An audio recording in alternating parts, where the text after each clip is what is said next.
My name is Dana, and I appreciate you coming in today. I want to tell you a little bit about the organization that I work for. It's Safe Haven Counseling.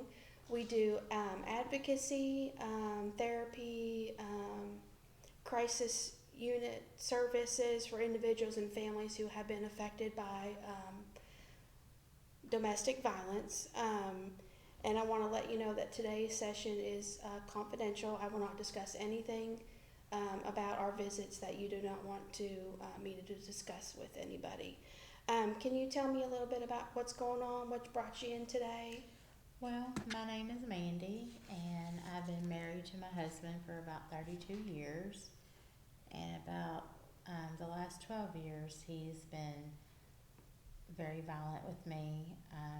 He's broken my arm, um, he's blacked both my eyes, he's knocked out a few teeth. Um, I have called the police on him several times. Um, he's been in and out of jail more times than I can even count. We've got two boys. One of them's 28 and the other one's 22.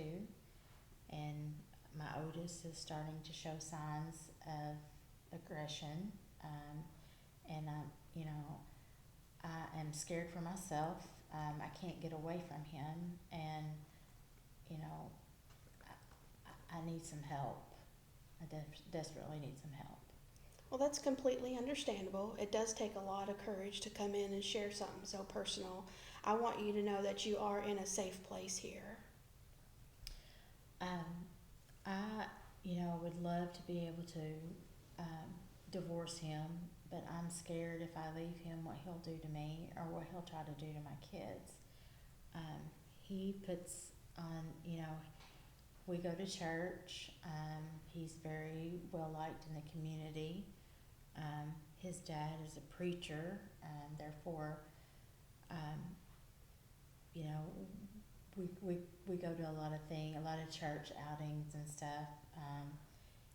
I've had to make up many stories. I've had to put on, I don't know how many times he's pushed me down the stairs. I had broken ribs, and I had to make up a story that I had went skiing one weekend, and I've never been skiing in my life, but for appearance sakes, for my family, I'm scared if I'm scared what he'll do to me and to my children. And he has threatened to my parents are in the nursing home, and he pays for their care, and he has threatened me if I leave him that he will stop paying for their care.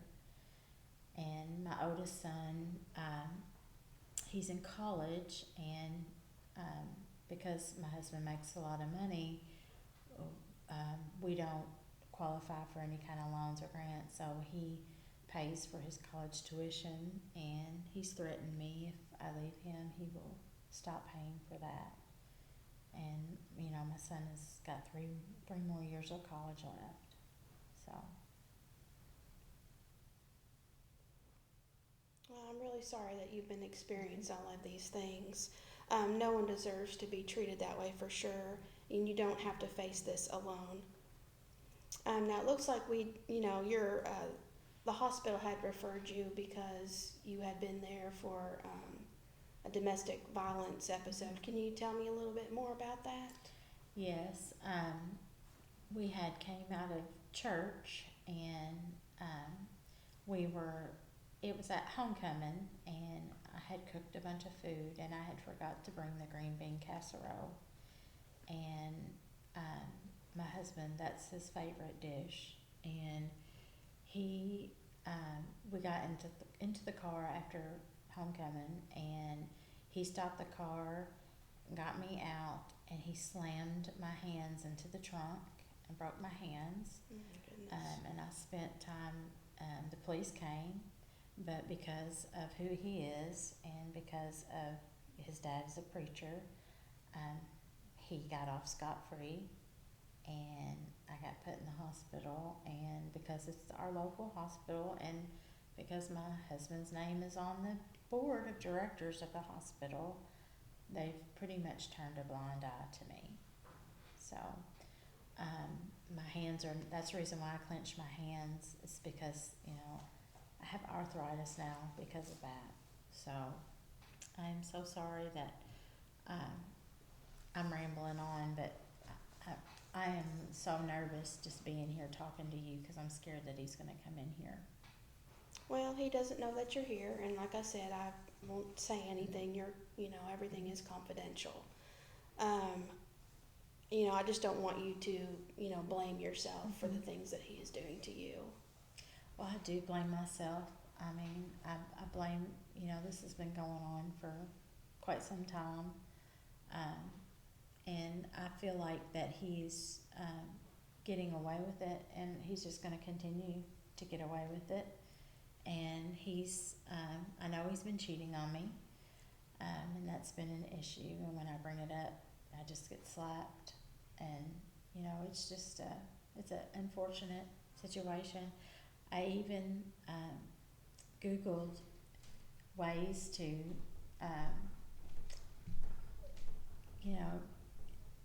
ways to maybe just disappear so I could, I'm just trying to get away from him. But if I get away from him, then I'll be leaving him, although my kids are grown, one child still lives at home. And I'm just fearful for what will happen. Now, how do your kids, how are they handling this situation? My oldest one, like I said, he is really showing signs of aggression, because it's learned behavior. He has learned from his dad how, that's not how I wanted my sons to learn how to treat women. My youngest son, he's, in college, and he's, always got his nose in the book. So he's kind of just turned a blind eye to it. He leaves, he comes home on the weekends, and now that I notice that he is staying more busy at school just so he doesn't have to come home. Well, you're carrying so much, trying to protect your children while surviving yourself. That tells me how deeply you care for your children. Good news is there are some safe shelters that keep their locations confidential. They can provide housing, meals, and counseling for you and your children. Would you like me to share their contact information with you? I would. I'm just really scared because, I don't have any money. Everything is in my husband's name. Especially if it is around in this area, I just don't feel like that I would be safe. Maybe if it was in a different state, I could, go there. But there's just no way I could do that in this general area. Yeah, that's a very, real fear, and it's smart to think about safety first. The shelters we partner with, they use confidential addresses and safety protocols to protect residents. We can also talk about steps to leave safely, like keeping important documents, spare keys, and some emergency money hidden away. Would would you have access to any of that, like emergency money, or do you have any family that could help you out, or? My parents, they're in the nursing home, so that would be, my mom has dementia and my dad has Parkinson's, so, they and their money is, tied up. I might be able to talk to my sister, but, she's afraid too because he has threatened her. And he paid for her school, and he's paying for my niece's college. So, I might be able to talk to one of my friends to see. That might be an option. Now, how are you sleeping? Are you sleeping okay? Are you getting any sleep? Or are you just worried about him all the time? Well, I worry about him all the time, but he has been going out late at night and staying. So when he is not home, I kind of barricade myself into my bedroom, and I lock the doors. I mean, of course he can get in there, he can break the door down, and he has broke the door down many, many times.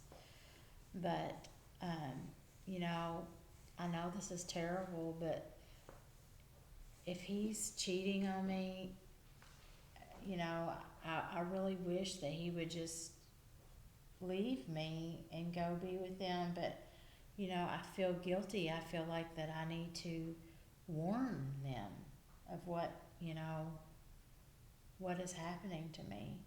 But, you know, there's been many people in our family, his parents know what's going on. But, I mean, his dad, who's a preacher, has been doing the same thing to my mother-in-law for years, and she never got the courage to leave. So it's just a vicious cycle, and it scares me because I don't want my boys to turn out that way, and I know my oldest is going to. And there's nothing to say that my youngest is not going to go through the same thing. Now, are your boys, are they in relationships right now? My oldest one is, my youngest one is not. So how is his relationship going with his significant Well, other? I know he gets angry a lot. I don't feel that he has become real violent with her. If that has happened, she's not let me know. But, I mean, I've heard him talk to her. He mentally abuses her. And to me, that's just as bad as being physically abused. Okay, well, would you be open to trying a short exercise to help calm your body, even just for a minute? I would be open for that. Okay, well, let's try this. Let's Okay. take a deep breath together, in through your nose and out your mouth. Now, how does that feel? Any better? Can I do it again? Yeah, absolutely.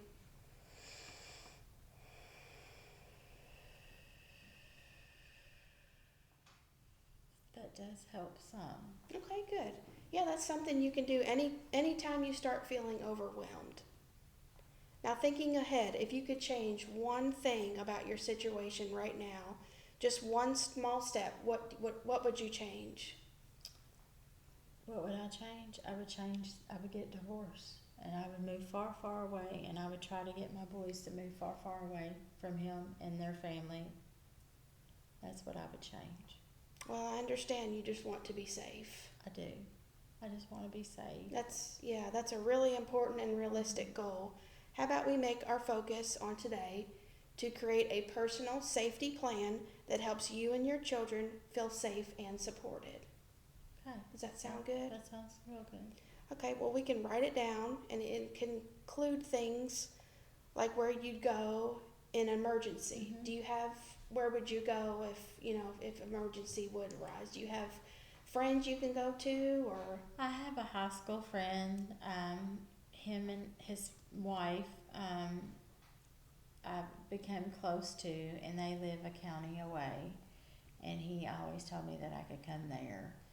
But, you know, my husband has threatened me, well, why don't you just go to their house or whatever. So I can go there. I don't know how safe I would feel there, but I do feel, you know, sometimes I feel like that I need to pack a weapon. I even thought about taking a class.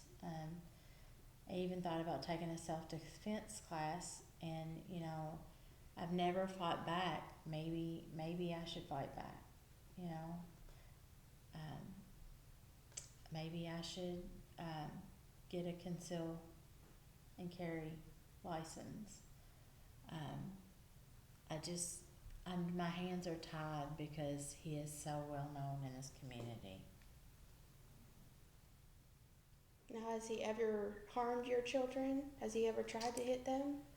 He has hit them in the past, not recently. My oldest has tried to stand up to him, and he did choke him once. And again, the neighbors called the police. The police came, and my husband just lied and said it was teenage stuff. Even though my son's 28 years old, he's not technically a teenager. But that situation, again, got dusted under the rug. You know, and I sometimes wonder if the state police got involved. You know, the state police has never been contacted. It's only been with the local police. So, Well, if this is something you would be interested in, I can also connect you with one of our case managers who does specialize in housing and financial resources. Would you be comfortable with me making that referral? yes, I wouldn't mind that referral. I just, you know, just as long as everything is confidential, um, you know, it concerns me a little bit because my husband is on the board. He has access to all my medical records. You know, I have signed things because he's made me sign things at other providers' offices, which I'm not going to sign anything here. But it concerns me a little bit because of the doctor who referred me is with the hospital that he is on the board, and I'm scared that he will get this note. So I'm wondering if maybe we could keep that confidential and not send to the doctor, Okay. because I am very worried. I mean, my husband put an Apple tag on my vehicle and in my suitcase when I went to visit family, so he tracked my every move. I didn't bring my cell phone in today and I turned my location services off because I was scared that he would track me here. Okay. Well, yeah, it sounds like we can definitely get you, set up with a case manager, and like I said, everything that we talk about is confidential. Has he ever thought about counseling your husband? Has he ever? Oh no, he would never do counseling. I have begged and pleaded with him to do counseling with me, and he says that I'm stupid and that nobody would believe me or anything that I had to say, and that all of our problems are all brought on because of me and not because of him. And you know, I have spent the last 12 years begging and pleading with him. You know, we will go out in the community and get all dressed up. We'll go to fancy dinners, and you know, it's just a show. It's all just for show. And he has all he wants to do. He's a narcissist, and he wants to control, and that's basically what he does. Is he controls. He controls everything at work. He controls everything at home. There are days that I feel like I'm a Stepford wife. So, and I feel like I have no control. Well, I just want you to know that, this, like I said, this is a safe place.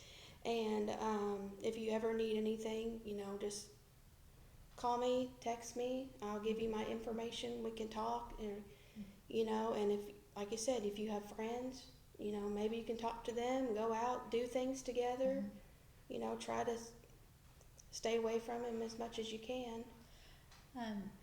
How often can I come and talk to you? Well, it's completely up to you. We can do, once or twice a week, and see how things go starting out. Well, I would love to do twice a week, and I would love for both my kids to be able to come and talk to you. The youngest one would probably be a little apprehensive because, he's studying and stuff, and he doesn't really talk about things. But my oldest, I think I could probably convince him because, he is recognizing that he does have some issues. And, I just want to keep them safe. If it come down to my husband hurting me, to keep from hurting my kids, I'll take the abuse. But I would just love to be able to get out. And I would love to be able to move away and take my kids with me. Even though they're older and they have lives of their own, I'm just trying to protect them. Yeah, we just need to get you to a safe place and where he can't find you, and keep you and your kids safe. That sounds great. Thank you for listening to me Yeah, today. you're absolutely welcome. And like I said, text me anytime, call me, and we can definitely get some things set up. Okay? Okay. All right. Well, thank you for coming in. Thank you. you.